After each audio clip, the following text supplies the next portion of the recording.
Aí sim, grande Celso.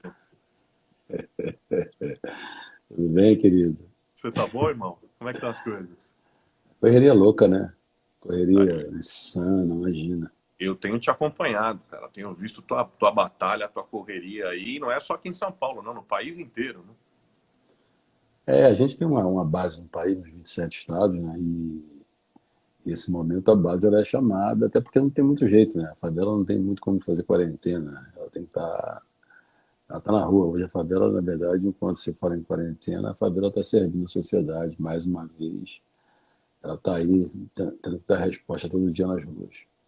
Pouquinho antes de você chegar, eu tava falando da nossa proposta de hoje à noite, a gente conversar um pouco sobre o impacto, o possível impacto. Olha só quem tá com a gente aqui, o Ricardo Podivão, mandando um abraço para você e para mim aqui, ó. Isso é gente boa demais. Mas do impacto, do potencial impacto do Covid, do coronavírus na favela. E aí, claro, aí eu trouxe você para a gente conversar sobre isso.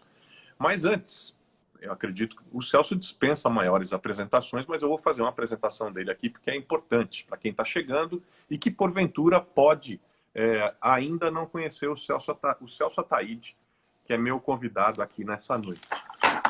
O Celso é um carioca que chegou aqui na Terra da Garoa e que no primeiro final de semana que a gente foi fazer uma atividade juntos num campo de futebol de várzea aqui em São Paulo, na Terra da Garoa ele fez chover meninos e meninas. Naquele primeiro final de semana da Taça das Favelas, foram 40 mil garotos passando nas peneiras. Mais de 2.500 times, equipes, na disputa da Taça das Favelas, que se transformou na maior Taça das Favelas do planeta. E o Celso, alguns detalhes importantes aí para lembrar para vocês. O Celso nasceu na Baixada Fluminense, viveu lá, viveu ali até os 7 anos de idade. Por volta dos 16, 17 anos, ele já tinha morado em 3 outras favelas, morado em abrigos e morado até na rua.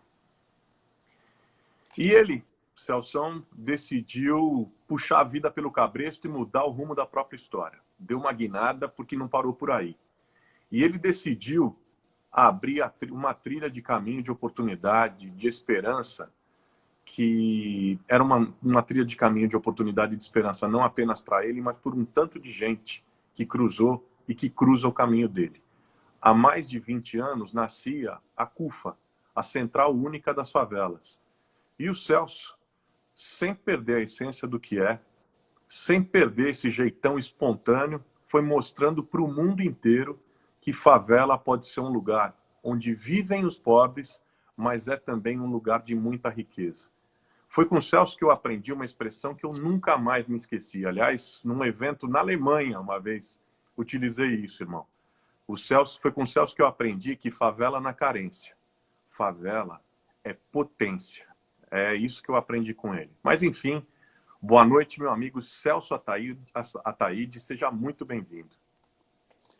Obrigado, meu parceiro. A gente tem aprendido esse tempo que a gente tem estado juntos aí, muitas coisas. Você aí do teu lado, do meu lado, e a gente tem aprendido muitas coisas com o teu círculo de amizade também. Eu realmente tenho aprendido muita coisa, sobretudo aqui, as coisas aqui de São Paulo, que eu sempre fui Hum. uma pessoa, eu sempre fui carioca, né?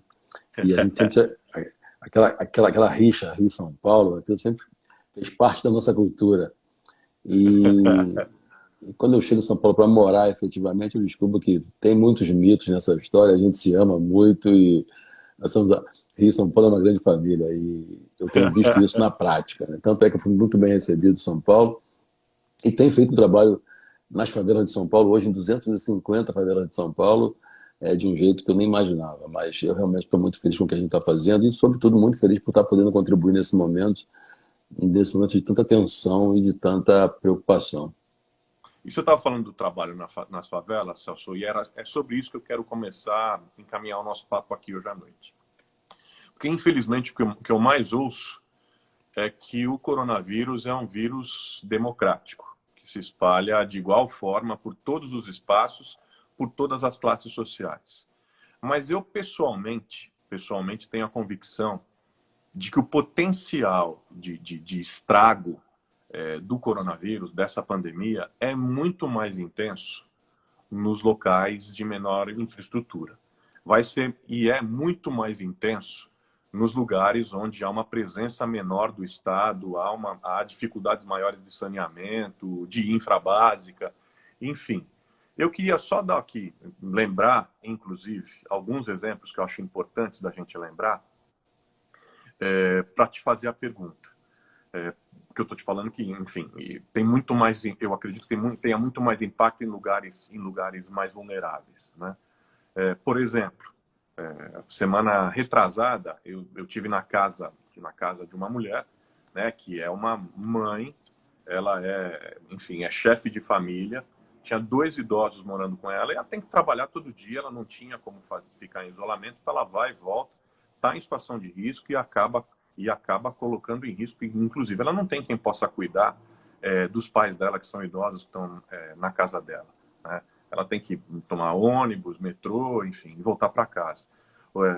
Outra situação que a gente percebe, que também é muito presente, é a precariedade da falta de água, da falta básica de sabonete em milhares de lares brasileiros que estão localizados nas favelas. E aí, a minha pergunta para você, Celso, qual é? Qual a avaliação que você faz da chegada do Covid nas favelas? Pelo menos sob 2 aspectos. Primeiro, sobre o aspecto da transmissão e da prevenção. O que você acredita que vai acontecer nas comunidades dentro daquilo que você está vendo? E segundo, no comportamento das pessoas. Como é que as pessoas estão se comportando diante da gravidade dessas restrições de circulação? Como é que as pessoas estão reagindo diante de tudo que está acontecendo? Bom, em primeiro lugar, acho que a gente pode falar da democratização desse aspecto específico que você coloca, em que estão dizendo que esse vírus e essas circunstâncias são democráticas. Isso não é verdade, né? Isso, na verdade, basta você perceber o seguinte: hoje, quando você fala em quarentena, quando você fala hoje em isolamento social, está diante de uma... E quando você fala da favela, eu chamo de favela aquilo que o IBGE chama de aglomerado subnormal. E aí a gente está falando formalmente de 13,6 milhões de pessoas, segundo o IBGE. Estamos falando de 37 milhões de pessoas, segundo o Celso Ataíde. Porque o IBGE usa alguns critérios para poder medir um aglomerado subnormal, medidas como título de posse e quantidade de urbanização. O que faz com que muitas favelas, o que faz com que Capão Redondo só tenha 2 favelas. Ele não reconhece a favela do Caju e do Capão Redondo. Quem não conhece a favela do Caju não reconhece como favela, então não sei mais o que é uma favela. Então, assim como essa, há muitas outras favelas que são favelas que o IBGE não reconhece como tal. O fato que, então, eu estou falando desse território. Então, o próprio IBGE diz que no Brasil 56% da população ganha até um salário mínimo. Portanto, mais de 100 milhões de pessoas ganham até um salário mínimo, e, portanto, não pode ter somente 13,6 pessoas morando em favelas. Então, dito isso, eu te diria o seguinte: hoje, quando você fala em quarentena, quando você fala hoje em home office, quando você fala hoje em tudo isso, a gente precisa lembrar que as pessoas que vivem em favela, elas sempre foram alijadas dos seus direitos, a partir de uma negligência do Estado. E não é ao atual, não. De sempre. Essas favelas existem, que é uma pena, é por conta de, historicamente, são espaços físicos que foram negligenciados. Então, isso é um ponto importante. Outro ponto que eu acho que é fundamental é que, quando a gente fala de isolamento social, as favelas já vivem em isolamento histórico, social, a vida inteira. As favelas vivem em isolamento dos seus direitos desde sempre. Então, isso é uma constante e só é favela por conta disso, inclusive. A grande diferença é que hoje existe um outro quadro. O Exército, a Marinha, a Aeronáutica, a Polícia Militar, a Polícia Civil, o poder público sempre isolou as favelas, ela sempre aceitou esse isolamento e ela ser represada porque ela sempre sonhou. Ela sempre sonhou que a vida ia melhorar, que as coisas iam melhorar, por menos que elas ganhassem, por mais dificuldade que se tivesse, elas sempre continuam sonhando.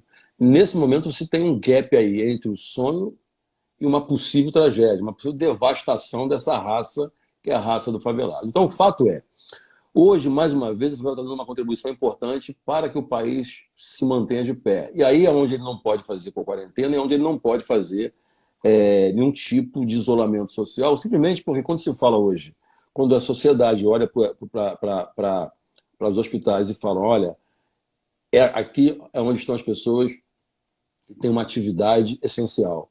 Mas esquece que 15% dos trabalhadores do hospital são médicos. O restante é a base da pirâmide que está desse hospital, desligando o interruptor, ligando Exatamente. bomba de água, como Fazendo vigia, comida, limpando o como chão. segurança, limpando o chão, como faxineiro, enfim. Todas essas atividades que permitem com que os médicos trabalhem, inclusive uma grande parte das enfermeiras também são desses territórios. O que significa dizer que a base da pirâmide está funcionando para poder o Brasil funcionar, seja no posto de gasolina como frentista, seja... Todos os lixeiros continuam trabalhando, o lixo de todo mundo continua passando e nunca parou, nunca foi interrompido em cidade nenhuma o serviço de coleta de lixo. São os favelados que estão fazendo isso. Quando você vai hoje numa farmácia comprar um remédio, quem está no balcão, no caixa, é um favelado, alguém de periferia. Quando você vai hoje abastecer o seu automóvel para poder tomar uma vacina, quem está lá é um frentista que mora em favela e todos os outros funcionários desse posto de gasolina. Eu podia citar N coisas. Quando você está hoje fazendo o seu home office, bacana, entendendo que está tudo democratizado, você tem que lembrar que quem está fazendo a tua comida, quem está levando a sua refeição no mototáxi é um favelado. Quem está hoje, quando você vai hoje fazer a sua compra no supermercado para poder manter a tua quarentena, é uma caixa da favela que está te atendendo, com medo de ser contaminado. E aí é onde está a grande questão. É onde que está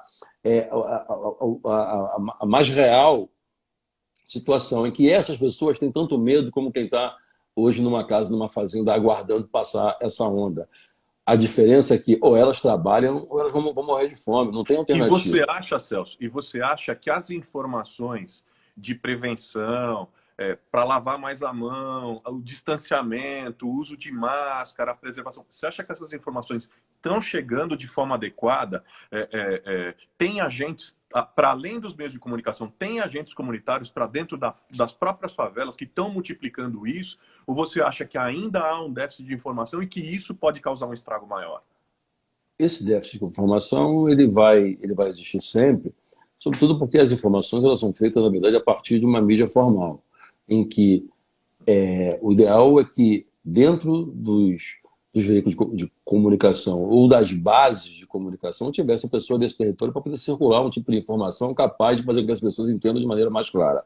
Mas, ao mesmo tempo, eu acho que, além da informação não ser... Eu até acho que é ampla. Só que também tem uma outra questão que é fundamental, é que a gente está lidando com um tipo de gente que já não está nem mais tão preocupada com isso porque elas já estão expostas ao vírus o tempo todo. E aí, isso tem um pouco a ver com o que eu estava falando aqui ainda há pouco para você, em relação à base da pirâmide, a gente pode dividir ela em duas partes. Uma, que é 50% das pessoas que vivem em favela, elas estão nas atividades informais.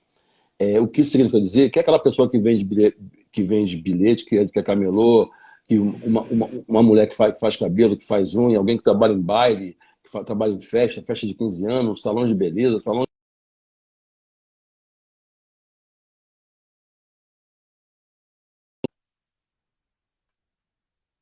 Não, tá ok, tá tá transmitindo ok? bem. Para mim tá bem. Então a informalidade é o que predomina de 50% das pessoas que vivem nesse território. Isso é um ponto. E a outra parte, as pessoas que continuam trabalhando. Então, na verdade, se você tem aí uma parte significativa das pessoas de favelas que estão circulando, transitando com esse vírus, e, obviamente, muito mais expostas e expondo as suas famílias. Porque uma coisa é você estar em casa com a tua família inteira, ninguém entra, ninguém sai. Outra coisa é você ter 3 pessoas na tua casa, no seu barraco, trabalhando, enfim, dessas atividades todas que a gente sabe, da base da pirâmide, e uma outra parte sem trabalho, e em casa sem comida, porque aí você não tem, na verdade, você não tem trabalho nesse momento, você não tem renda nenhuma, porque você é informal, e você faz o quê? Você fica em casa fazendo uma quarentena, você fica em casa no isolamento social, você vai sair. Então, muitas das vezes, sair de casa e ignorar isso são por 2 questões, que você não consegue ficar, e aí não é só favela, não. Inclusive, se você fizer hoje um jogo aqui em São Paulo, do Corinthians e Palmeiras, pode ter certeza que vai encher o estádio. Uma parte da sociedade pode não ir, mas uma parte vai para o jogo e vai ignorar. Da mesma forma que você tem visto aí passeatas, você tem visto aí o próprio presidente da República, com um monte de gente que não são pessoas de favela, que ignoram isso. Então, Claro. independentemente do tipo de informação que você tem, você pode ignorar por várias razões e por várias motivações. E por vários modelos de orientação. Na favela tem um agravante, que as pessoas não moram em residências adequadas, que permite com que elas fiquem isoladas. Elas não têm, na verdade, na sua geladeira. E aí tenho visto, não só agora, quer dizer, mas eu trabalho em favela a minha vida inteira, e sei o quanto as pessoas precisam, sobretudo porque elas trabalham de trabalhos informais, elas não ganham mensalmente, elas ganham por dia de trabalho. E o que significa dizer o seguinte, que há 20 dias elas não recebem nada. E há 20 dias elas não podem sequer pedir para o seu vizinho, porque também não tem. E não pode pedir para o seu patrão, porque eles não têm patrão para poder pedir um vale. Então elas estão vivendo, na verdade, numa situação muito trágica. E mais uma vez a favela também continua cooperando, porque você não vê em favela nenhuma no Brasil. Eu tenho andado por aí. Se quer falar em saque, se quer falar em anomalia, se quer falar em confusão, ou seja, a favela, mais uma vez, e aí também eu acho que vale a pena ressaltar que as empresas, os empreendedores estão também sendo muito firmes, muito ágeis em levar benefícios, de ajudar e sinalizar. Não, Porque eu acho que... vocês têm feito uma rede de distribuição de alimento impressionante. Eu tenho acompanhado o trabalho de vocês, teu trabalho praticamente diariamente. Vocês têm utilizado a base da CUFA no país inteiro, captando alimentos dessa rede de empreendedores e distribuindo. E isso tem sido, eu diria que essa tem sido uma das redes de proteção fundamentais, especialmente para impedir o pessoal de viver a violência da fome, né? Agora, também tem, e eu fico aqui pensando, também tem um outro tipo de violência, né?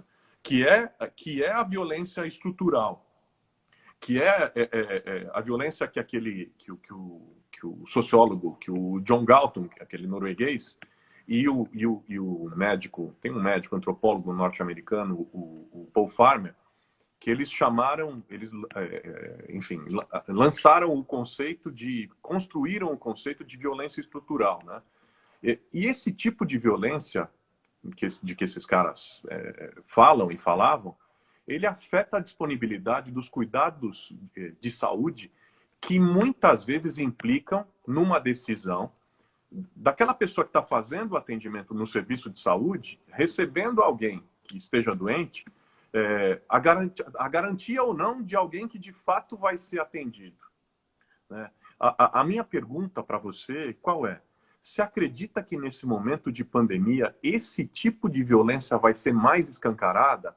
Ou seja, vai ter mais claramente essa escolha, considerando de quem vai ser atendido e de quem não, de quem vai proteger de quem não, de quem vai ter o mínimo de estrutura e de quem não, segundo uma questão socioeconômica? Porque isso já acontece no país, né?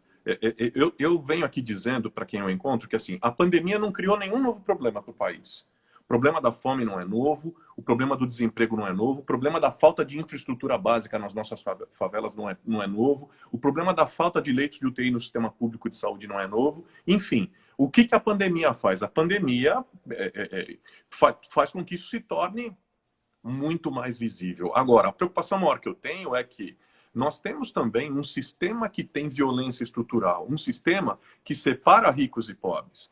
E nessa entrada do sistema de saúde, você acha que a pandemia pode agravar no sentido de se fazer uma escolha dentro do recorte socioeconômico das pessoas?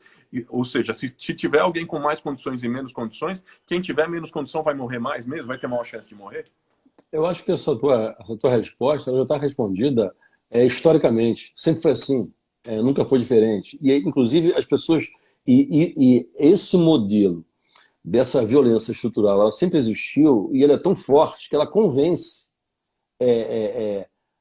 assim como o racismo, que você convence alguém Impressionante. que você precisa Que descer. esse é o normal, né? Quer dizer, se vem duas pessoas de um lado, duas do outro, e duas são brancas, estão em cima da calçada, você sabe, tá? A estrutura define quem é que tem que descer da calçada e da passagem. Quer dizer, vai depender do teu tipo, da roupa que você veste, da estrutura que você tem e do o que você imprime. Você, por exemplo, você é branco, eu sou preto. Quer dizer, você pode ter menos cultura que eu, você pode ter menos dinheiro que eu. Mas você tem a cor do poder e eu tenho a cor da miséria. E a sociedade lê a gente de forma diferente. E eu acabo me convencendo de que isso é o normal, porque passa a ser o normal. Basta você ver que na favela todo mundo é ferrado, todo mundo é duro, mas um branquinho, na hora da briga, ele fala assim: ah, mas você é um macaco. Ou seja, aí ele sabe qual é a vantagem que ele tem em relação a mim, apesar de economicamente, socialmente, a gente representar as mesmas coisas. Mas ele sabe exatamente que quando a gente sai da favela, a gente representa, a gente tem valores diferentes. Ele sabe, os pais dele sabem, e isso é impactado pela sociedade. Então, essa estrutura, ela é histórica, ela diferencia as pessoas e socialmente também. Então, isso, como você acabou de dizer, nada disso é novo. Eu acho que a grande novidade agora é que a gente não vai mais conseguir represar essas pessoas. É isso. Represar essas pessoas, porque você está diante de uma possibilidade real, e espero que não, de uma convulsão social por conta da fome. Porque você não vai convencer ninguém a morrer de sede do lado de uma caixa d'água cheia de água, porque aquilo é imoral, é antiético, ou porque aquilo não te pertence. Existem pessoas em casa, para você ter uma ideia, existem, nas favelas brasileiras, são 5,2 milhões de mães, das quais 37% tinham também algum trabalho, desenvolvia alguma atividade informal ou autônoma, que hoje não tem renda nenhuma. Elas cuidam dos seus filhos, que estão comendo em casa porque estão fora da escola, estão comendo em casa nesse momento, e cuidam de todos os velhos que existem nas favelas. Quem cuida de velho, de idoso, são as mães. Ou é na favela. Ou ela é nora, ou ela é filha. Uhum. Então, essas mulheres, elas estão à base, elas estão prestes a ter a ficarem loucas, porque antes elas tinham ainda alguma atividade, o filho está na escola, hoje elas estão em casa, no calor dessa tragédia, com medo de morrer, cuidando das pessoas, não tem dinheiro para remédio, não tem dinheiro para comida, não tem dinheiro para nada, e não tem a quem recorrer. Então, assim, obviamente, quando você vem agora, a partir de agora, nesse momento, com a pandemia, com toda essa tragédia sendo anunciada, e ela sabendo que, apesar da comunicação existir, dizer, olha, você precisa usar álcool gel, você precisa lavar as mãos, etc., na prática, alguém é como você pedir alguém para poder fazer você fazer uma dieta e comer todos os dias verduras, laranjas, etc. Quando você não tem dinheiro nem para você comer nada. Então, alguém te diz que você precisa agir de uma certa maneira, só que você sabe que a tua realidade não te permite financeiramente, porque você vive num país capitalista. Ou você tem dinheiro, ou você vai morrer. Ponto. Não tem muita história. Aqui, num país capitalista, amor muitas vezes é um detalhe. O que vale é dinheiro. E há pouco tempo atrás, as favelas, elas geravam 119 bilhões por ano. É o que mobilizam as favelas. Então, existia dinheiro circulando, as pessoas se ajudavam, porque tinha grana circulando. Hoje não tem dinheiro circulando. Hoje acabou. Quem ia para o farol jogar uma bolinha e ganhar uma grana não está indo mais. E automaticamente não tem dinheiro. O que faz? Como é que consegue dinheiro? Por onde você acha que está a saída, Celso? Então, assim, você acha que passa a saída? Além, claro, além das redes que estão se formando, da sociedade civil, das tão questionadas ONGs, né? Das tão questionadas ONGs de maneira equivocada, preconceituosa, enfim, estão fazendo um trabalho. A presença das ONGs, a presença das igrejas, a presença dos empreendedores, a presença de tanta gente. Né? Agora, e sob o ponto de vista geral, ou seja, dessa relação entre sociedade civil organizada e governo, quer dizer, na tua forma de ver de maneira, claro, nós não temos nem tempo para fazer uma grande análise, uma análise mais profunda aqui, mas da tua forma de ver, para onde a gente tem que caminhar? Para onde nós temos que andar? Bom, eu só queria te dizer duas coisas para poder reforçar o que você disse. A CUFA está nos 27 estados, em São Paulo, em 250 favelas, no Rio, 250 favelas, e nos outros estados, uma faixa de 180, que dá um total de 5 mil favelas. Para mim, isso é uma tragédia. O ideal é que a CUFA nem existisse, o que ela vá à falência semana que vem por falta de favela. Tomara que não tenha. Como não foi eu que inventei a favela, é preciso levar algum alento, a gente vai ter que levar para as pessoas. Nesse momento, nós já distribuímos no Rio 779 toneladas de alimentos, em São Paulo 1.200 toneladas de alimentos e no país 7.000 toneladas. Isso é uma marca absurdamente grande. Olha, e o que é importante dizer também é que nós não somos os únicos a estar dando uma contribuição, não. Como você acabou de falar, os movimentos sociais, lideranças comunitárias, associações de moradores, enfim.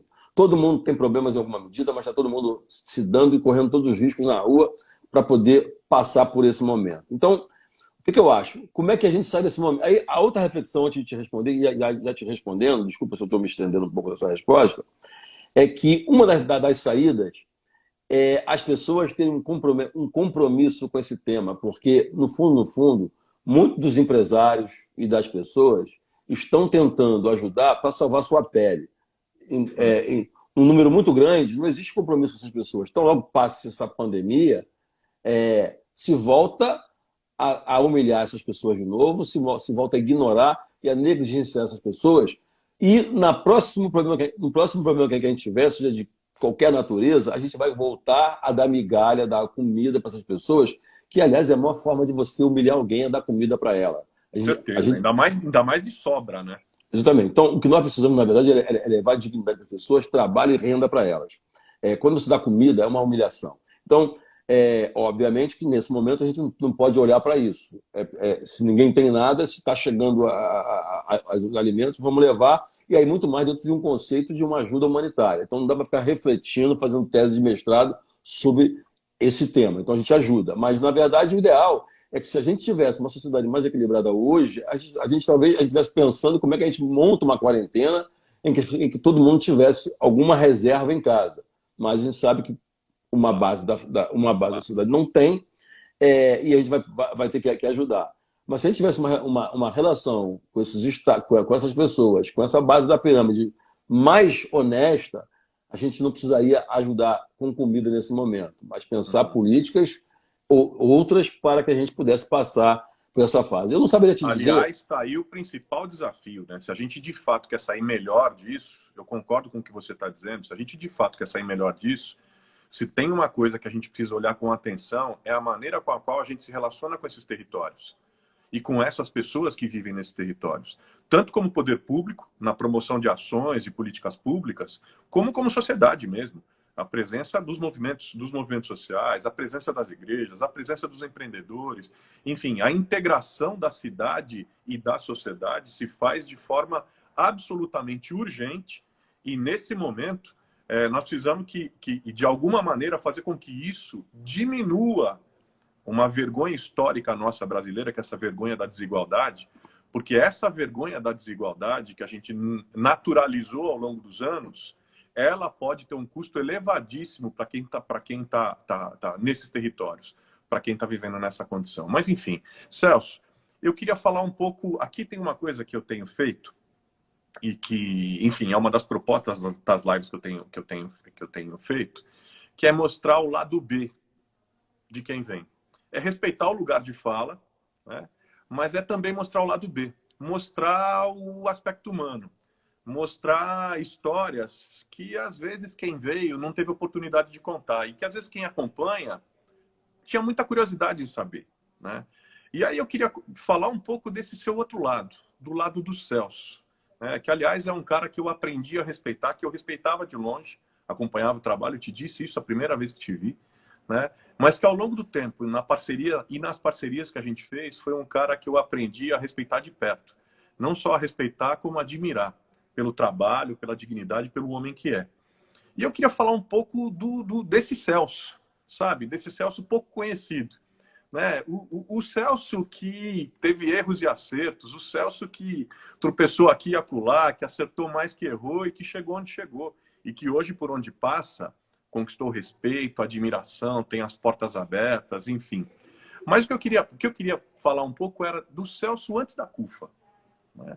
Quando a gente fala do Celso antes da CUFA, qual que é a lembrança que te vem à mente?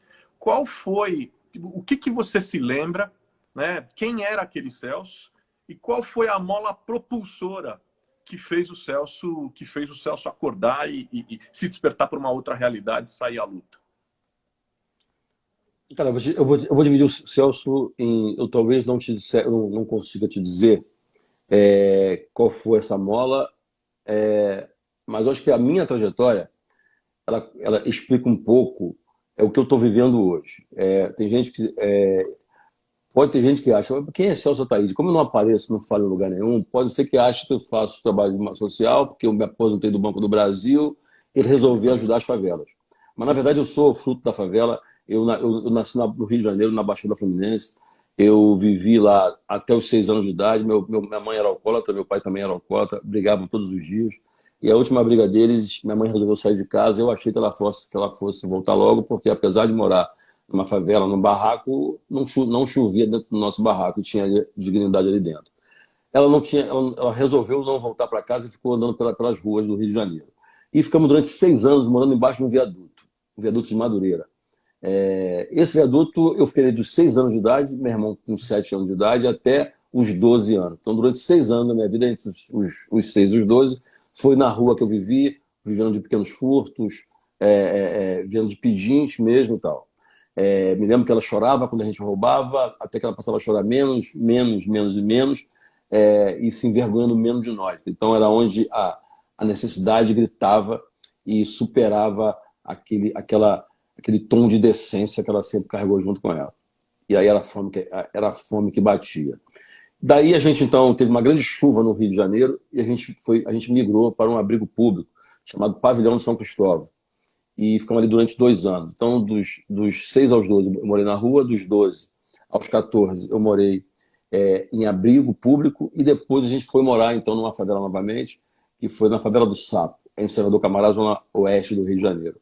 Ali eu passei a trabalhar em jogo de cartas, carteado, minha mãe trabalhou de vigia, noturno, enfim, eu vou dar um pulo aqui, e até que eu voltei para Madureira, que é onde eu morei na rua, eu passei a trabalhar em camelô, em Madureira, que era um bairro de arrecadação de sêmen muito alto por conta do comércio pulsante.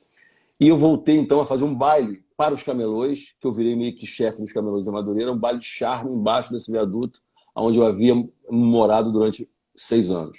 Que foi o meu primeiro encontro com o território onde eu havia morado. Ali eu começo a fazer um baile de charme e eu queria ser revolucionário, porque eu aprendi com um cara na favela do Sapo, um traficante, que a gente tinha que fazer revolução. E ele me ensinou a ser revolucionário, porque ele falava sobre Bar Palmares, falava sobre Guerra e Paz, falava um monte dessas coisas que eu não sabia o que era aquilo. Depois eu descobri que ele se dizia comunista, né? Ele era comunista ferrenho, e depois eu descobri que ele não era comunista, ele era fã do João Saldanha, ele era botafoguense, fã do João Saldanha, que era comunista. E ele apenas tentava reproduzir o que o ídolo dele era. E eu também queria ser como comunista. Mas, enfim. E aí eu queria fazer revolução. Só que eu nunca tinha ido na escola, nunca estudei formalmente em escola nenhuma. E eu ficava meio que... E aí eu não quis mais trabalhar com baile charme, fui trabalhar com rap. E nessa época eu já era sócio de 2 empresas. Quando eu trabalhava de camelô em Madureira, que era a Nike e a Adidas. Eu era sócio das duas, embora elas nunca souberam disso. Que eu pegava, hoje a Nike é uma parceira, aliás, se ela souber disso, ela vai querer retroativo, né? Vai querer o royalty retroativo da pirataria que eu fazia. Tem direitos retroativos. Retroativo. Ela não pode nem saber disso. E aí eu comprava em São Paulo o moletom e vendia no Rio, no camelô de Madureira. E nesse trânsito eu conheci um cara chamado William Santiago, que tinha um selo chamado Zimbábue. E eu me juntei com ele, começamos a desenvolver ações com esse selo e lançamos um monte de grupos de rap, de samba, entre eles alguns que você deve conhecer, como Racionais MCs, Negritude Júnior, Pichote, MV Bill, Mr. Catra, lançamos um monte de gente. E começamos a ganhar dinheiro com isso. E ao mesmo tempo, os grupos chamavam a gente de ladrão, porque eles queriam sair. A gente tinha um selo pequenininho. É como você lançar o Messi num clube de 4ª divisão. O cara quer ir embora pro Barcelona. O cara não vê a hora de puxar o carro. Ir embora. Aí o cara te xinga, te chama de ladrão, quer ir embora, tem contrato contigo. E ao mesmo tempo você também quer ganhar o dinheiro com ele, né? Você também quer vender o cara direito. Então qual que é o time disso? Se ele com medo de se machucar, quebrar a perna, E a gente aguardando uma proposta. E aí já lançamos um monte de gente e eu passei a fazer parte do movimento hip hop. Logo em seguida, então, eu descubro que a gente era chamado pela imprensa como os pretinhos da periferia que protestam. Eu falava, mas, porra, mas, quer dizer, era tão. O Mano Brown, naquela época, o próprio MV Bill, que também eram artistas nossos, às vezes eles diziam assim: ó, eu vou na minha casa, eu preciso falar com a minha mãe. Aí a imprensa dizia: olha, eles também amam.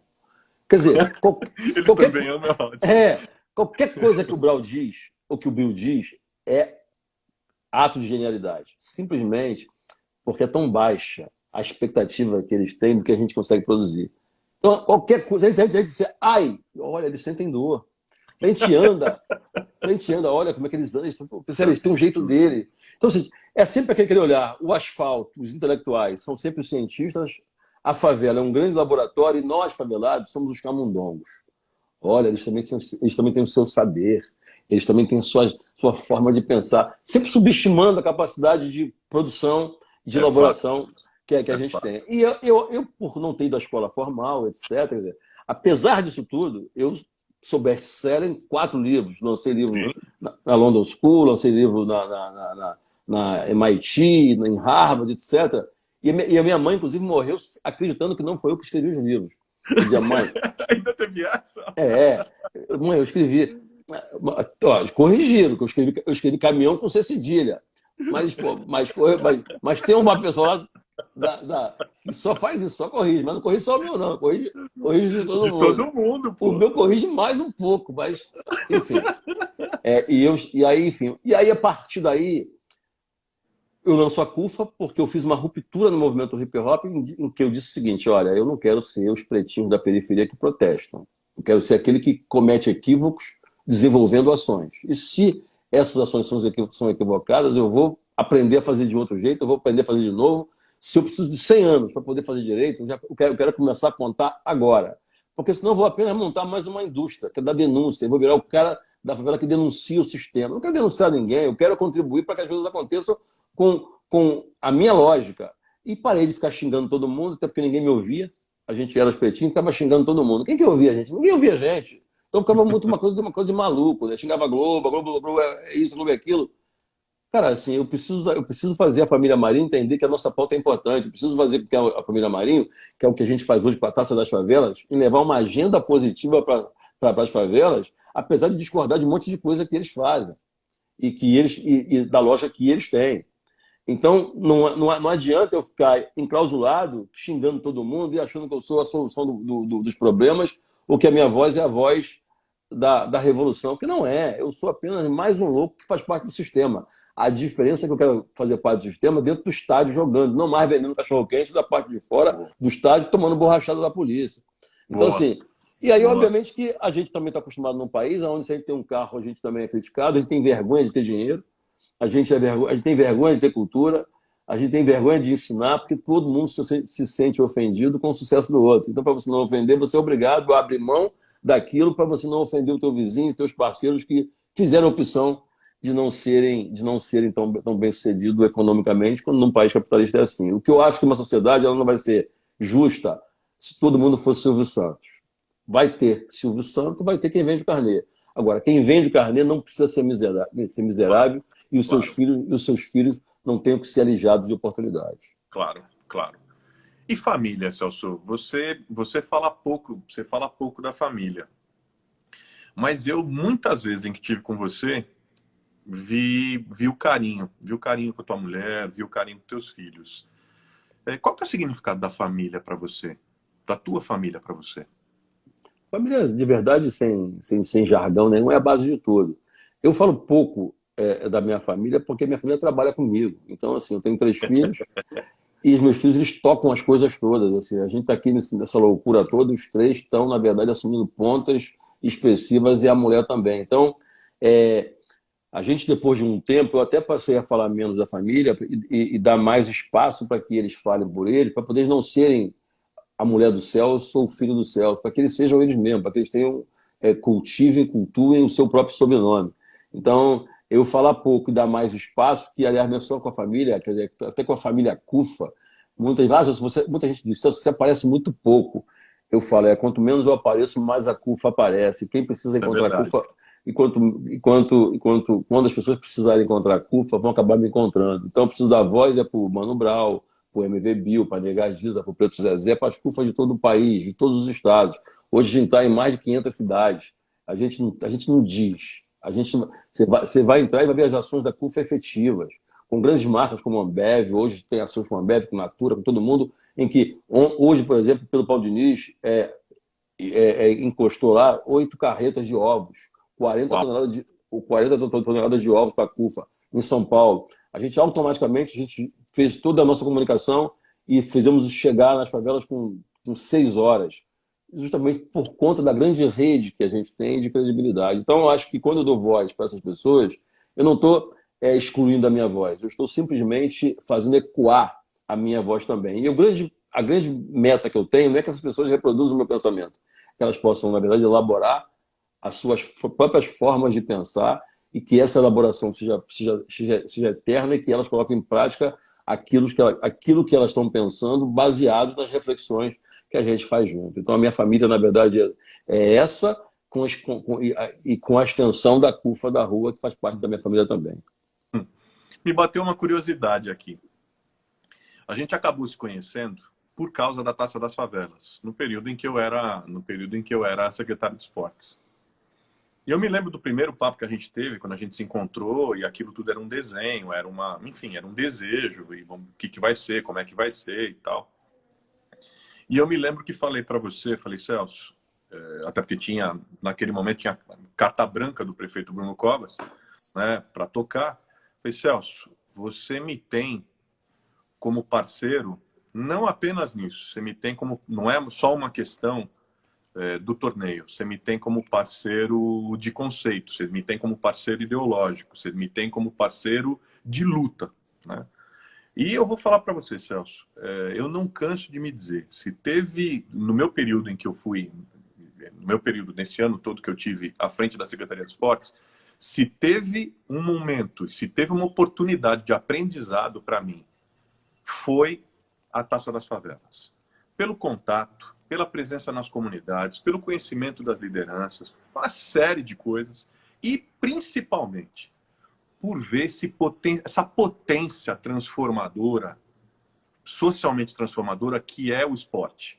E assim, ali vem na prática. Os garotos que saíram dali, pô, o sonho. Você se lembra daquele dia da final, sabe? Final no Pacaembu cheio, as meninas primeiro, depois os meninos, as famílias todas lá presentes no estádio, transmissão pela Globo, narração do César Machado, do Kleber Machado e do comentário do Casagrande, o orgulho daqueles meninos para a família deles, o orgulho daqueles meninos para as comunidades deles, enfim. E depois acabou que os meninos, de um lado, alguns poucos, acabam sendo contratados por outros grandes clubes, e os outros, mesmo que não venham a ser atletas profissionais, têm um impacto na vida para sempre, porque aquele período do torneio muda a vida deles, devolve o sonho para eles.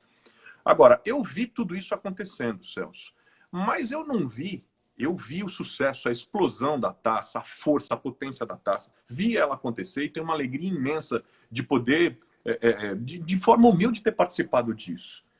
Mas como é que era a taça antes disso, Celso? Nos tempos de vacas magras, no tempo em que ninguém acreditava, no tempo em que era só um desenho na prancheta, uma boa ideia debaixo do braço. Tudo que a CUFA fez até aqui, ela fez com uma dificuldade muito grande e eu nunca achei que fosse ser diferente. Uma porque eu sei qual é a minha origem, eu sei que eu não falo português sólido, sei que eu tenho uma cor e tenho uma história de favela, e quando eu falo de favela, então existe um estigma sobre tudo que eu faço, tudo que eu tenho e tudo que eu fiz. Então eu sempre tentei convencer as pessoas que eu era uma pessoa de bem. Eu sempre tentei convencer as pessoas que eu sou limpinho. Eu sempre tentei convencer as pessoas que eu sou um cara legal. Eu sempre tentei convencer as pessoas que eu sou um cara honesto. E não chegava com um lobista, com um PowerPoint para poder apresentar nada para ninguém. Apenas chegava com muito sonho na cabeça. Então eu tinha que passar por uma fase na minha vida em que eu pudesse também ser mais profissional e passar a convencer as pessoas. Isso mudou? Não. Isso vem mudando na medida em que eu vou conhecendo pessoas que vão fazendo ponte. Hoje você, por exemplo, que você virou um amigo, e você nunca botou política na frente, eu sempre te disse, você também sempre me disse, voto eu nunca vou pedir para você. Mas agora aqui, eu vou te falar pessoalmente. Aí não é compromisso que eu tenho contigo, é compromisso que eu tenho comigo. Eu conversei com a minha mulher hoje, inclusive, que eu vou transferir o meu título de eleitor para São Paulo, para ter o prazer de votar em você e na Patrícia. Poxa, Então, obrigado. é uma questão pessoal. É uma questão pessoal. É porque é raro, às vezes, em que você vota com prazer. Você vota que você tem que votar. Se você perguntar para a maioria das pessoas em quem votou, nem lembram quem votou. Porque não existe afinidade nem relacionamento com as pessoas a quem você votou. Tanto é que os santinhos em boca de urna funcionam. É verdade.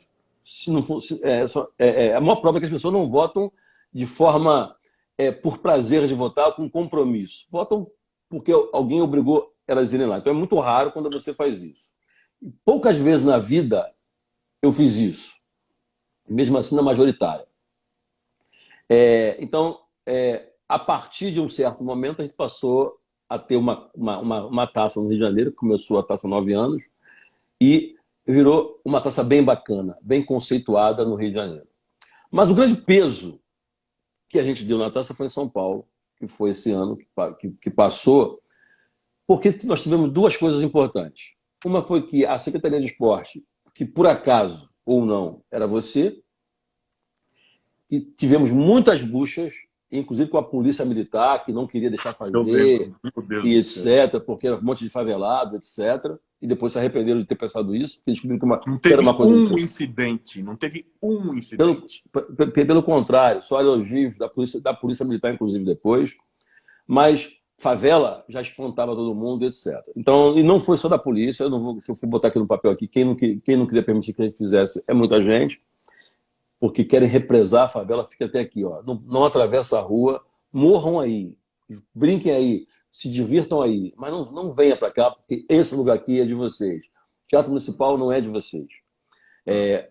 Bom, e esse ano a gente então fez em grande estilo, a gente teve parcerias importantes, e aí eu te digo que a Taça das Favelas passou a ter 2 momentos. Um antes de São Paulo, até por conta do que representa São Paulo. Quer dizer, eu sempre fui a São Paulo como sócio da Nike e sócio da Adidas ao mesmo tempo. E depois acionista majoritário.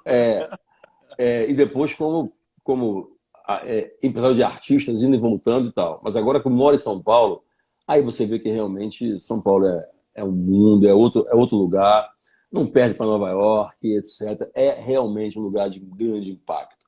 E quando a taça chega em São Paulo, ela se transforma em uma Taça Favela Brasil, a ponto de termos em São Paulo, que era para estar acontecendo agora e foi adiado por conta do coronavírus, a Copa Nacional das Favelas com 20 estados participando. E mais uma vez, quem é o nosso grande parceiro? A família Bezerra, a partir da Patrícia Bezerra. Então não é somente... para mim, fazer política é isso. Não é fazer política partidária, é ter percepção do que é importante. E nesse caso específico, não é você me pedir para poder votar em você. Eu ter um entendimento. Quer dizer, para mim, o político não é aquele que pede voto, é aquele que convence o eleitor de que ele é tão importante para o eleitor, que é o eleitor que força para que ele não saia do mandato. Porque ele é tão importante, o que ele faz tem tanta relevância para os grupos, e aí não uma coisa individual, que se aquela pessoa sai do poder, na verdade perde sentido, e a sociedade perde com aquilo. Então, na verdade, passa a ser muito mais uma necessidade das pessoas do que do político. E é por isso que as pessoas compram voto, inclusive, das outras, porque aquilo só interessa para eles e não para as pessoas. Obrigado, velho. Ó, última história, 1 minuto, e aí a gente entra no pinga-fogo. Com tanta experiência de vida, com tantos lugares, enfim, com tantas histórias. Quando eu falo de história, a história mais bizarra que você viveu nesse período todo, uma história bizarra, inusitada que você tenha vivido ao longo desse tempo que você possa contar pra gente, que te vem à mente. Nós temos quanto tempo aqui? 4 minutos? Temos 2 minutos aí a gente entra no pinga-fogo. Eu não vou conseguir contar uma história em 2 minutos. Tá bom, Ah, mas... você é bom, você é craque, pô. Não, talvez acho que eu vou contar essa história rapidamente, te respondendo uma pergunta que eu não respondi, que foi onde foi essa virada. Essa virada foi na própria rua, quando eu conheci um empresário que estava, segundo ele estava na Bahia, a família foi para a Bahia encontrar com ele de São Paulo, o avião caiu e morreu a família inteira. Naquele momento ele resolveu virar mendigo, e esse cara morou na rua junto comigo, quando eu era moleque. E ele me ensinou muita coisa, me ensinou a comer de garfo e faca, me ensinou a me expressar. E muito mais do que isso, ele não ensinou para mim de forma objetiva essas coisas, mas ele me ensinou, ele me fez acreditar que existia uma cortina e que existia alguma coisa atrás dessa cortina que eu precisava abrir. E eu ia ver um outro mundo a partir daquilo. E o que eu sempre fiz foi isso, foi buscar encontrar algo que estivesse atrás dessa cortina que cega muitas pessoas. Então, por isso, eu nunca acreditei que a favela fosse o meu limite. Eu achei que a favela fosse, na verdade, quer dizer, o meu ponto de partida para a grande conquista. Por isso, eu nunca achei que a favela é um espaço de depressão e de carência, mas um espaço de sobrevivência e de potência. Boa. Pinga fogo, Celso. Pai, pum, pai, bola. Tá? Tocar bola. Sem ensaio. Sem ensaio. Tá bom. No Pinga Fogo. Martinho da Vila ou Jorge Benjor? Jorge Ben. Carnaval de rua ou escola de samba? Carnaval de rua. Funk, rap ou samba? Rap. Anitta ou Ludmilla? As duas estão com a culpa num projeto bom, não pode, eu tenho que escolher mesmo? Então, Ludmilla, porque ela joga na Taça das Favelas. Ah, boa! Barracão ou ateliê? Barracão, pelo amor de Deus. Já parlé francês, mas prefiro barracão.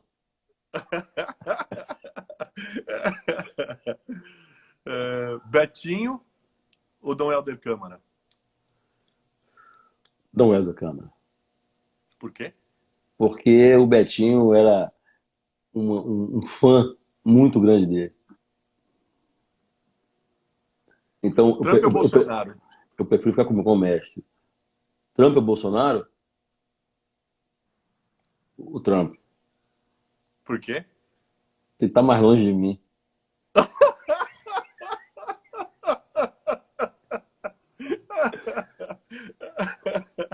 Pelé ou Garrincha? Eu vi o Pelé, não vi o Garrincha. Pelé. Futevôlei ou futebol? Futebol. E no Rio? A melhor praia do Rio é?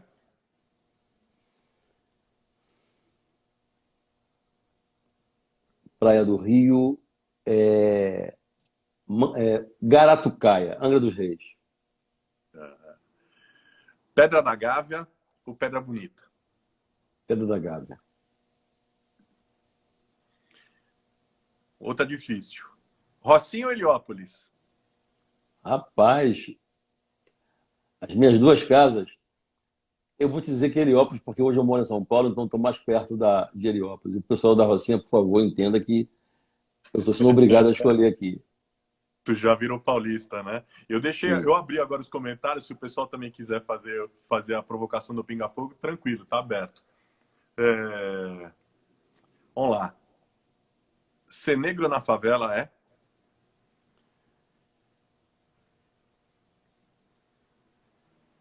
Ser negro na favela é normal. Difícil é ser fora da favela.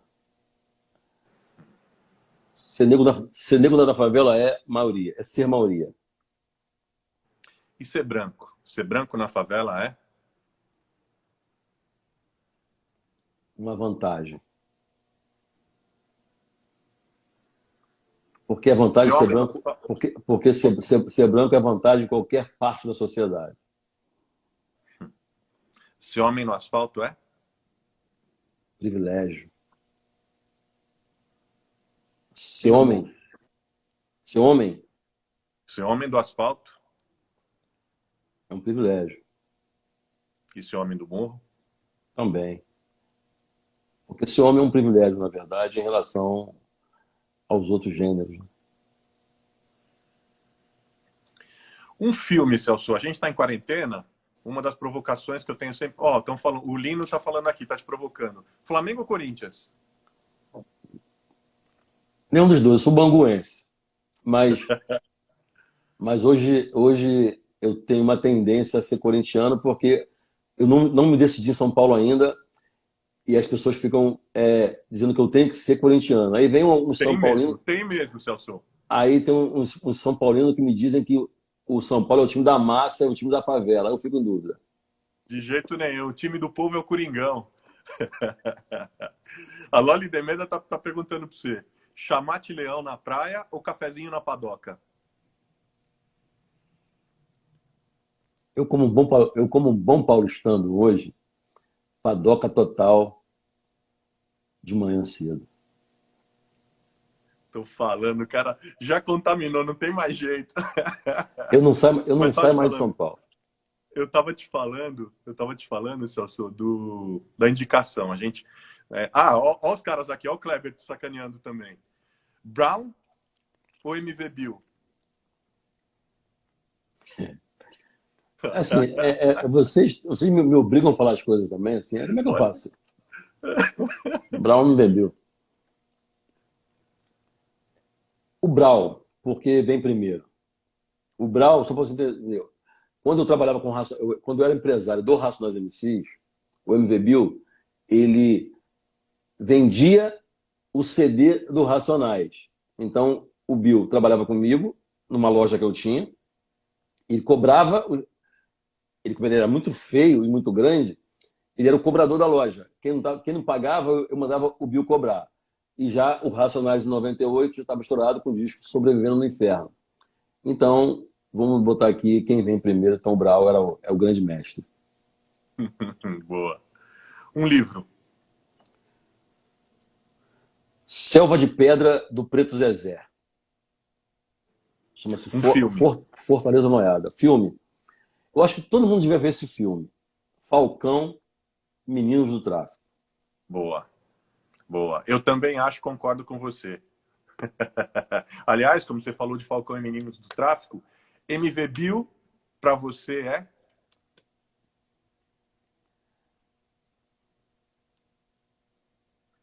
A expressão clássica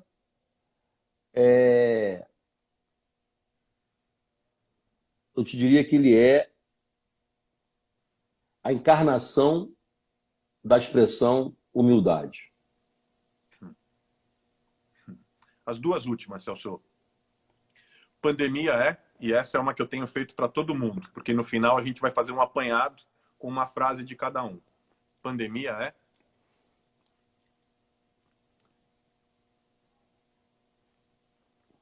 O maior motivo para que a gente faça uma grande reflexão, um pacto nacional para descobrir que país é.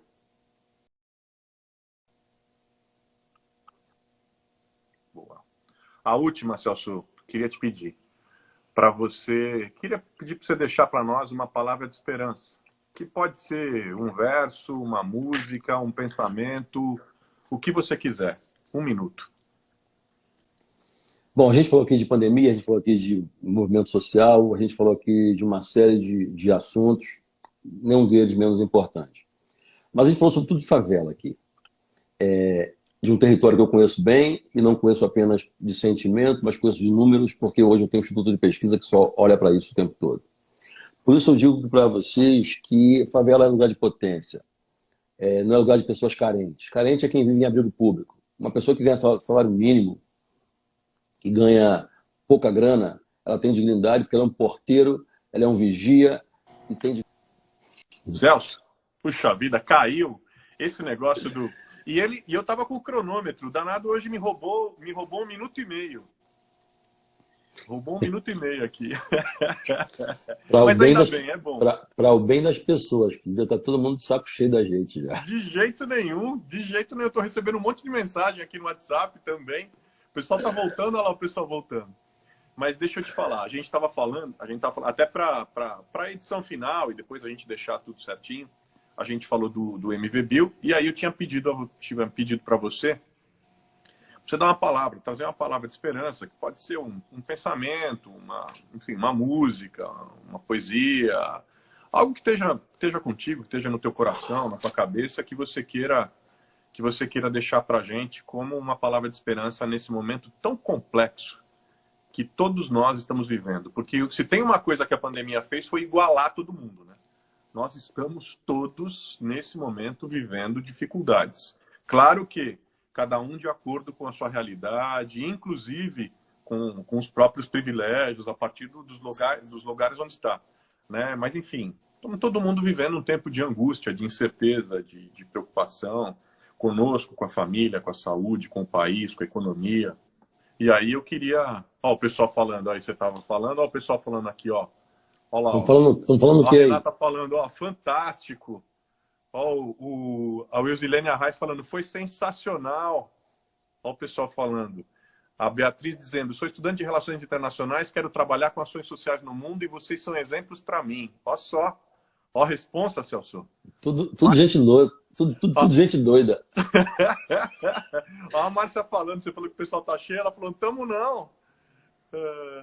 Tá todo mundo por aqui. Até a Patrícia, pô. Patrícia tá lá na outra sala e tá aqui. Tá aqui. Então vamos lá. O outro aqui falou assim, ó, eu não quero saber de comunidade. Não comunidade. Porque é o seguinte, na verdade, quando você fala, só para a gente fechar antes de você fazer a tua última pergunta, quem chama comunidade de comunidade... Olha isso.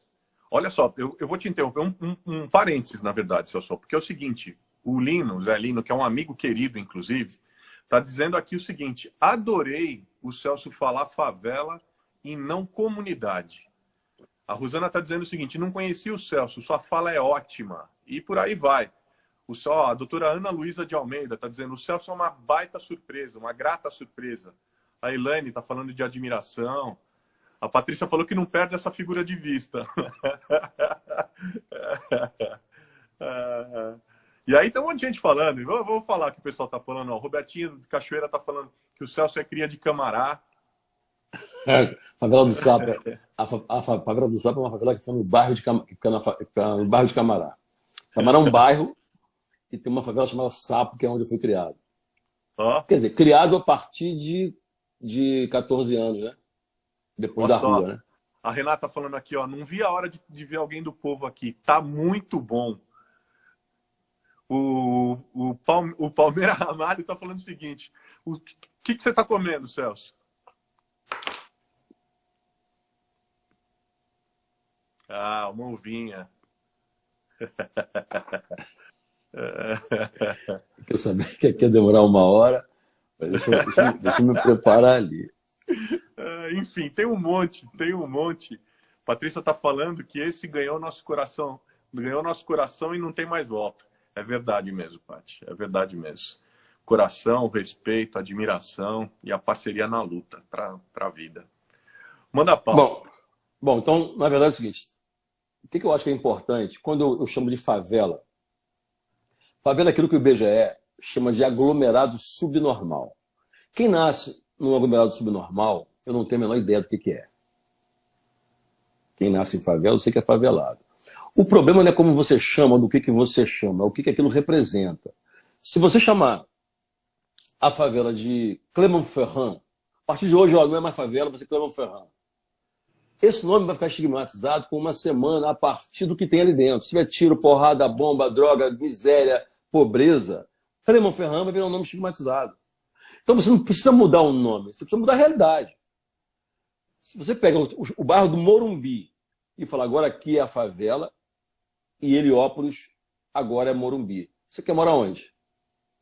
Você quer morar na favela, que é o Morumbi. Então, na verdade, o nome não é o importante, mas a realidade que ali se apresenta. Então, então esse é o primeiro ponto. Me chamam de moreno, de marrom bombom, de moreno noturno, para não me ofender. Mas é o asfalto que me chamam. A negada me chama de preto. Porque sabe que pode me chamar de preto. Porque sabe que não é ofensa. Assim acontece com a favela. A imprensa, quando ela vai em Heliópolis, Paraisópolis, Rocinha, Cidade de Deus, e vão fazer uma matéria sobre sobre, sei lá, uma criança que canta ópera. Fala assim, olha, estamos aqui numa comunidade carente e viemos falar no projeto social de fulano de tal, que tem esse menino que imita, sei lá, Pavarotti. Pavarotti. Aí é comunidade. Mas se a bala estiver comendo, se tiver morrido 5, muda o nome na hora. Estamos aqui na favela da Rocinha, morreram 5, agora o tiro está comendo. Aí, se é associado à violência, se troca o nome. Basta vocês verem. Quer dizer, a imprensa inteira chama a favela de favela, dependendo da pauta. Ou é comunidade, quando o tema é uma coisa mais amena e etc. É como chamar alguém de preto. Se o cara fez uma merda, esse negão aí, ó, esse preto aí, ó. Mas se o cara fez uma coisa positiva, olha, esse moreno. Então, assim, na verdade, você busca uma forma de não ofender alguém quando você imagina que aquilo seja uma ofensa. Isso é uma coisa. A favela, quando você. O que é comunidade? Comunidade são espaços físicos ou grupos que comungam das mesmas ideias. Então você tem a comunidade evangélica, a comunidade espírita, a comunidade internacional, a comunidade de medicina, comunidade de todo jeito. Para você identificar uma comunidade de território físico, então vai ter que ser comunidade favela. Porque senão, qual que é o adjetivo? Se é que é adjetivo. Tem que ter um adjetivo para você determinar. Você conhece a comunidade de quê? Território indígena? Comunidade de quê? Comunidade científica? Não, comunidade carente? Aí é para território. E aí você já determinou nesse momento que aquelas pessoas são carentes e que precisam de ajuda e você não é carente. Você já definiu aqui, já demarcou quem é que precisa e quem que não precisa. Gente, carente é a filha do Silvio Santos, pô. Não é o filho de muita gente que tem por aí. Você pode não ter problema com recurso, mas muitas vezes carente é o dono do carro e não o motorista dele. É fato. Entendeu? Então, assim, o que é carência? Vamos discutir primeiro o que significa carência para poder a gente falar disso. Porque é o seguinte, esses territórios, existem um monte de profissionais de várias atividades. Existem estudantes, seja do ProUni, do que quer que seja, que fazem engenharia, que fazem física nuclear. Essa pessoa é carente por quê? Então, o favelado ele não pode nunca assumir carência como conceito de moradia. Uhum. Porque senão ele está definindo que o outro é o salvador da pátria e ele é o passa-fome. Quando você mora numa favela, você fala, não, eu moro numa favela de carente, então eu sou um homem carente, meu filho é uma criança carente. Quer dizer, é você justamente se colocar no lugar que foi planejado para você. Favela não tem nada a ver com carência. As pessoas não sabem nem a origem da favela. Favela é o nome de uma planta que tem origem em Canudos, e quando houve a Guerra de Canudos, os soldados que foram para essa guerra no sertão da Bahia, a eles foi prometido que eles teriam terra quando voltasse e moradia. Então, é uma planta espinhosa. Quando a porrada comeu em Canudos, nós ganhamos a guerra, eles foram para o Rio de Janeiro, nos navios, e uma grande parte é para Minas Gerais, São Paulo, outra ia ficar no Rio de Janeiro e Espírito Santo. E uma parte para o Rio Grande do Sul, os soldados. E houve uma conversa, um zum de que eles não receberiam, que era um blefe do Estado, como sempre, que não iam pagar o que haviam prometido. E o que eles fizeram? Fizeram um motim, seguraram o navio, e o navio ficou no Rio de Janeiro durante 6 meses. O que eles fizeram? Eles trouxeram da Bahia, do centro da Bahia, a lembrança daquilo que foi parte da guerra, que foi a plantação que eles encontraram, que era a última fase da guerra de Canudos foi numa área montanhosa, com muita planta, que é essa planta de espinhosa, que era cujo nome até hoje é favela, e eles levaram o muda da favela das matas como recordação. Para as plantas não morrerem no Rio de Janeiro, eles plantaram a planta, no Morro da Providência, que passou a ter o apelido do Morro da Favela. E é por isso que o Morro da Providência é considerado a primeira favela do Brasil. Porque, pela primeira vez em 1815, o delegado da época mandou a primeira carta oficial em que transforma o nome favela oficialmente num documento público, se referindo à favela como lugar de violência e saúde pública. Enfim, e aí foi onde, na verdade, ficou esse nome favela, e os soldados, então, começaram a habitar esse morro e começou a habitação no Morro da Providência. O fato é que quando alguém me pergunta, Celso, mas aqui se chama de favela, aqui se chama de comunidade. Eu falei, quem chama de comunidade? Se você buscar quem são as maiores autoridades das favelas, são os artistas, são os interlocutores, são os cronistas. É Racionais MCs, é Mano Brown, é sambista. Aí você pega, por exemplo, artistas importantes de favela e canta, meu nome é favela. Todos eles. Não existe um único artista de funk, de samba, de reggae, de qualquer coisa que chama de comunidade carente, favela nenhuma. Nenhuma. Ou seja, se esses artistas de favela que têm compromisso com a favela chamam de favela, ou não vai ser o jornalista do jornal tal que vai querer trocar de nome. Pergunta para eles vão te dizer. Bom, isso é uma coisa. Mas, te respondendo objetivamente aí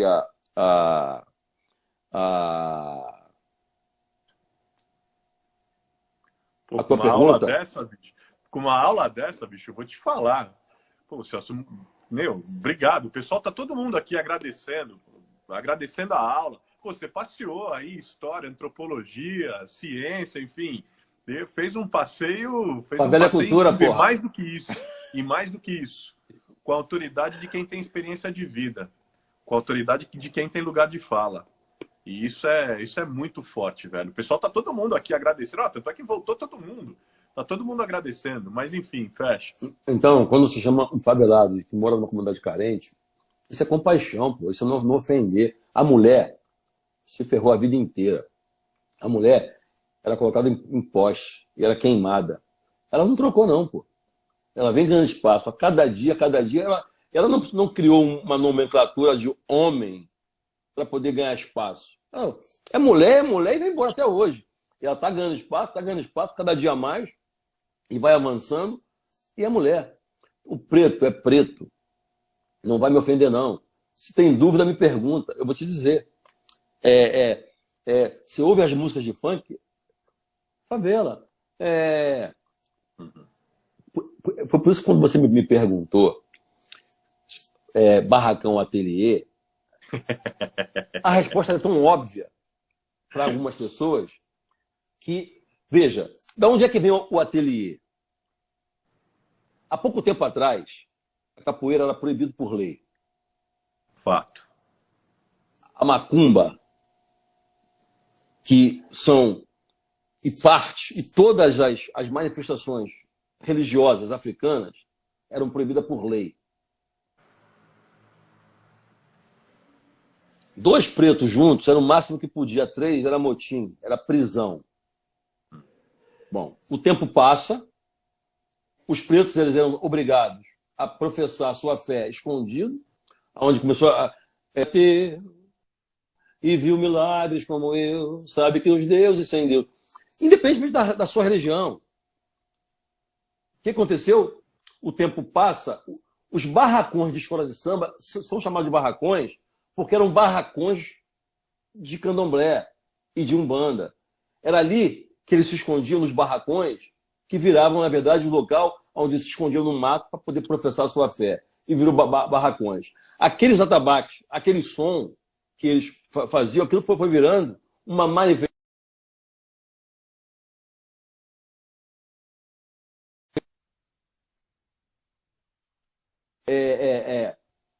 E etc. Então se monta essa cultura popular e é onde o nosso carnaval tem a ver com a cultura baiana, com a cultura carioca, que se mescla tudo, e é onde isso vai se manifestando nos nossos atuais territórios. Quer dizer, o zumbi ficava num território, agora os outros pretos ficam em outros, que são as favelas, são os nossos quilombos. Bom, o carnaval, então, vira, na verdade, uma grande febre entre os favelados e era coisa de preto. Carnaval, samba era coisa de preto, macumbeiro. Legal. A gente sempre assumiu isso. A gente tinha preso o único crime. O preto, ele era preso há pouco tempo atrás, cujo único crime que ele estava cometendo era estar com o pandeiro na mão. Isso era crime. Bom, quando o carnaval vira uma coisa popular, é onde o preto não vai ter espaço. Todos. É onde o preto não vai estar participando. E aí, agora, o carnaval é uma coisa de todos. Nesse momento, o branco assume com seu network o carnaval, traz dinheiro, tira ele da rua, bota ele nos grandes espaços, nos grandes territórios, aí vem Chico Recarem, Rede Globo Televisão, comercializa, os brancos passam a ser os chefes do carnaval, e os pretos como testa de ferro, como presidente de escola de samba, os bicheiros como os donos do carnaval, todos eles brancos, e assim por diante. E o preto passa a ter dois... E o branco ele toma duas atitudes. Ele troca o nome de ateliê, de barracão para ateliê, que é um nome muito mais palatável, e transforma. Até para quem vem de fora, até para os estrangeiros e tudo, muito mais e permite. vendável. E os pretos passam a ter um espaço importante no desfile, que é empurrar carro alegórico. E todos os espaços nobres de uma escola de samba que os pretos tinham, esquece. Eles não passaram a ter mais. Ou seja, entrou a força do poder econômico da escola de samba e o preto passou a empurrar carro alegórico para ganhar R$ 25 por noite. Ou continuar na bateria, porque ali ele ainda não é substituível. Ele não ganha dinheiro e enche a mão de calo de sangue. Mas quem ganha dinheiro com o carnaval são as rainhas de bateria, são os destaques da escola de samba que não vão na escola e quando a escola desce, eles mudam e migram de escola. Então, por isso eu prefiro, na verdade, eu não sou radical em querer que o samba volte para a rua. Eu acho que radical são eles, que estão comendo o boi com chifre e tudo e não divide nada com a favela. Porque a família do Cartola está passando fome. A família dos grandes sambistas da escola de samba das favelas estão passando fome. Aliás, eu não sei se a família do Cartola está passando fome, mas uma grande parte das famílias dos grandes sambistas históricos, não necessariamente famosos, inclusive, continuam com grande dificuldade. Então, eu acho que se é para poder somente uma parte da sociedade ganhar dinheiro com samba, então eu prefiro, na verdade, que o samba volte para a rua e ninguém ganhe porra nenhuma. Bom, então, para poder fechar aqui a tua pergunta... Foi por isso que eu te provoquei, para fechar. E aí, o fechamento que eu faço, a reflexão que eu faço aqui, ela é a seguinte reflexão. A gente falou aqui sobre uma série de temas, sobre saúde, sobre comunicação, como é que a comunicação chega na favela, e a favela não participa de nenhuma mesa que discute o destino dela. Quem fala sobre favela é quem tem uma coluna na Folha de São Paulo e no Estadão e no Jornal Globo, que nunca foram na favela, ou quando foram um dia e acham que sabem de tudo. A favela não pode contestar esses artigos porque ela não lê esses jornais. Então ela não consegue nem se organizar para poder dizer, não, essas pessoas não falam em nosso nome. Então elas falam e aquilo vira verdade absoluta e o poder público faz programas de governo baseado naquilo que os seus pares contou e disse, mas que não reflete a realidade daqueles ambientes. Isso é um ponto. Dito então, fazendo aqui uma ponte de tudo isso, eu te diria o seguinte. As favelas brasileiras, elas consomem, até 30 dias atrás, pelo menos, 19 bilhões por ano. É o valor de consumo da favela. Consome e produz. Quer dizer, ela consome porque produz. O que equivale hoje ao consumo da Bolívia e do Paraguai somados? Portanto, muitas empresas que querem fazer plano de expansão vão para o Paraguai ou vão para a Bolívia, quando eles não conseguiram ainda explorar, entre aspas, o mercado das favelas brasileiras e investir nesse lugar. Não é só vender produto, é investir nessas pessoas, para que elas continuem consumindo. Portanto, a favela ela produz. Quando um favelado pega um ônibus, ele paga imposto. Quando o favelado ele vai no shopping, compra uma mesa de cerejeira na Casa Bahia, ele paga imposto. Quando ele vai no cinema, ele paga imposto. Quando o favelado ele vai ver o jogo do Corinthians, ele paga imposto. Ou a sociedade dá para eles uma carteirinha de favelado, ele não paga nada e também não dá nada para ele, ou tem que dar atenção para essas pessoas. Bom, a gente no Brasil, só no norte do país, 95% dos territórios não tem saneamento básico. Você imagina as favelas do norte. O que isso quer dizer? Que esse vírus ele vai encontrar nesse território um lugar, um ambiente propício para ele se desdobrar e explodir. Com certeza, que é aquilo que eu estava te falando, que é a minha grande preocupação. E vai explodir. Óbvio, por tudo que consiste naquele lugar e pelo fato daquelas pessoas, a metade delas estarem trabalhando hoje para poder o Brasil funcionar. Seja trabalhando como faxineiro nas ruas, como gari, ou nos prédios como porteiro, ou em delivery para poder entregar comida para quem está hoje fazendo o seu home office, ou nos hospitais, onde eles são 80% do trabalho braçal de um hospital. Portanto, uma pessoa que liga a bomba de água do hospital todos os dias, ela é de serviço essencial também, não apenas um médico. Bom, dito isso, o país ele tem que fazer uma reflexão nesse momento, e está fazendo, de ajudar a favela, para a favela não explodir. E se a favela explodir, meu amigo, não tem quem segure, porque aí a gente não está falando que a gente não vai obrigar ninguém a morrer de sede do lado de uma caixa d'água. Ninguém vai morrer de fome do lado do supermercado cheio.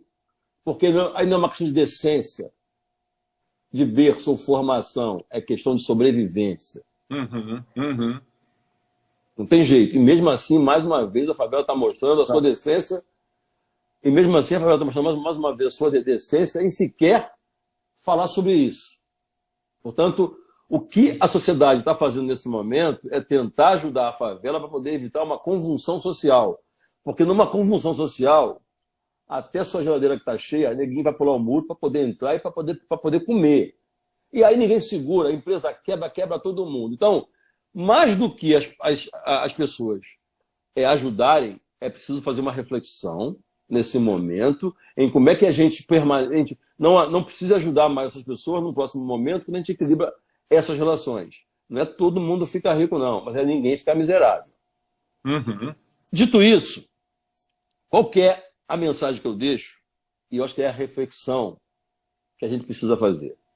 Se a favela produz 19 bilhões, então as pessoas estão em casa não é porque elas são preguiçosas, é porque elas estão sendo impedidas de trabalhar nesse momento pelas circunstâncias. Perfeito. Se a favela produz 19 bilhões e ajuda anualmente com 19 bilhões, a sociedade tem que tomar a seguinte decisão agora, hoje. Ou você divide com a favela toda a riqueza que ela gerou até aqui, ou vamos ser obrigados a dividir as consequências da miséria que a elite nos submeteu até os dias de hoje. Uau, Celso. Uau. Parabéns, velho. Parabéns, muito obrigado. E isso é porque você me falou. Eu vou contar aqui no ar, tá? Me falou, não, pô, eu tenho vergonha dessas coisas, não é bem assim, esse negócio. Celso, queria te agradecer de verdade. Queria te agradecer pela lucidez, pela clareza. E como eu disse aqui, tem várias pessoas falando aqui. Olha, tem muita gente falando que você tem que voltar, a falar sobre isso, que tem muita coisa para ser falada, que teve uma aula hoje à noite, tinha alguém falando aqui que precisava... Aqui, ó, a Renata falando, ó, preciso colocar as crianças na cama e não consigo sair daqui de jeito nenhum. Olha, eu sendo responsabilizado. Gente, ó, vai no meu Instagram, Celso Ataíde. Boa. E a gente vai lá e troca ideia. Bota aqui, ó, meu Instagram aqui para vocês. Deixa eu ver aqui. Celso Ataíde. Não sei se está certo, não. Eu tô sem óculos aqui, deixa eu botar meu óculos. Eu passo no meu também, gente. Vocês mandam para mim no inbox e eu passo o endereço do Celso e passo. Até porque vai ficar marcado. E também, uma coisa importante, muita gente... já estão perguntando, a Naninha está perguntando se vai estar no YouTube. Vai estar sim no YouTube, tá? Eu acabei, por causa das lives, de tudo que está acontecendo, eu acabei criando um canal no YouTube, onde a gente está gravando esses papos, a gente dá uma editada, a gente está gravando, ele vai para o canal que é youtube.com/Carlos Bezerra JR Oficial. Vai estar lá. E a gente também está transformando... o Pedro está lembrando aqui, ó. O endereço do Celso é @Celso Ataíde, com THYDE, Celso Ataíde, tá? Para quem quiser seguir, o Celso é enfim, vocês conheceram, viram que o Celso tem muito a dizer, uma voz de lucidez e sensatez num país tão dividido, uma voz de conciliação e de esperança. Enfim, vai estar no YouTube, nós estamos produzindo também um podcast e vamos trabalhando. Celso, foi a primeira, mas não a última. Irmão, muito obrigado. Gratidão imensa. E como eu disse aqui, não só gratidão, respeito e admiração, viu, velho? Você é o cara. Obrigado, tamo junto. Pessoal, boa noite.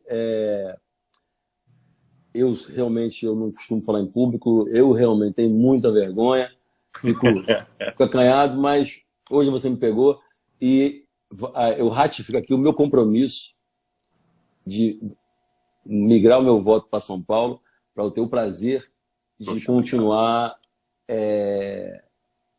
alinhado com pensamentos de pessoas como você. Obrigado, Celso. Eu sou teu fã também, meu parceiro. Obrigado, irmão. Se cuida, viu, velho? Eu só não gosto da tua esposa. Ela me dá umas marretadas de vez em quando. Minha parceira. Um beijo para você, um beijo para todo mundo. Boa noite. Beijo para a família. Gente, boa noite para vocês todos. Espero que tenham gostado desse papo e vamos junto. Tamo junto e misturado. Até mais. Valeu. Até mais.